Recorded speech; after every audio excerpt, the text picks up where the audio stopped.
Generosity isn't just a nice idea, it's the secret sauce to creating a happier, more connected life for everyone.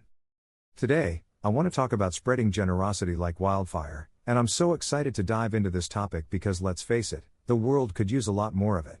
We live in a time where kindness and generosity are often seen as nice-to-haves rather than must-haves. We're constantly bombarded with negative news, social media drama, and an endless sense of competition. As a result, it's easy to get caught up in our own problems and forget about the people around us. We start to think that our struggles are unique, that nobody else can possibly understand what we're going through. But the truth is, we're all in this together, and a little bit of kindness can go a long way in changing someone's day, or even their life. I think we can all agree that the world would be a much better place if we saw more generosity and kindness on a daily basis, but unfortunately, that's not always the case.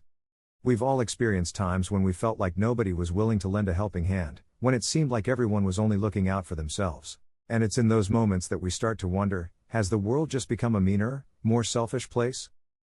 It's easy to get discouraged when we see people being unkind or selfish, especially when it seems like they're getting ahead while the rest of us are struggling. But here's the thing, we can't control how other people behave, but we can control how we respond to them.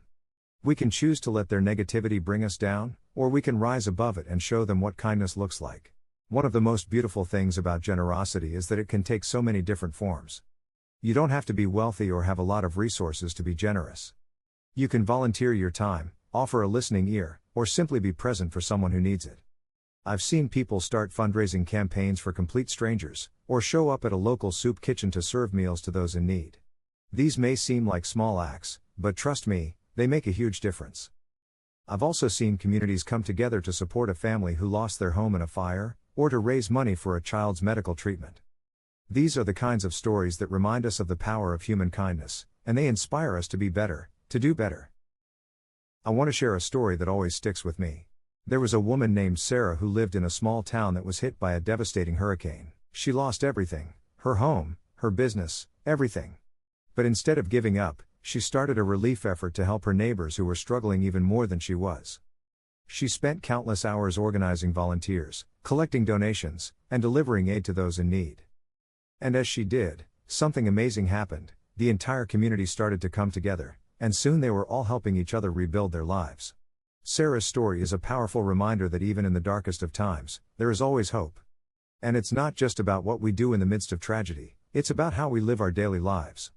When we choose to be generous, to show kindness and compassion, we create a ripple effect that can spread far and wide. So let's recap. We've talked about the importance of generosity, the challenges we face in being kind, and the many ways we can express generosity. We've seen how one person's selfless act can inspire an entire community to come together.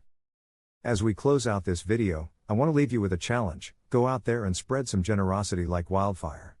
Share your story of kindness in the comments below, and don't forget to subscribe for more inspiring content that will help you live a happier, more connected life.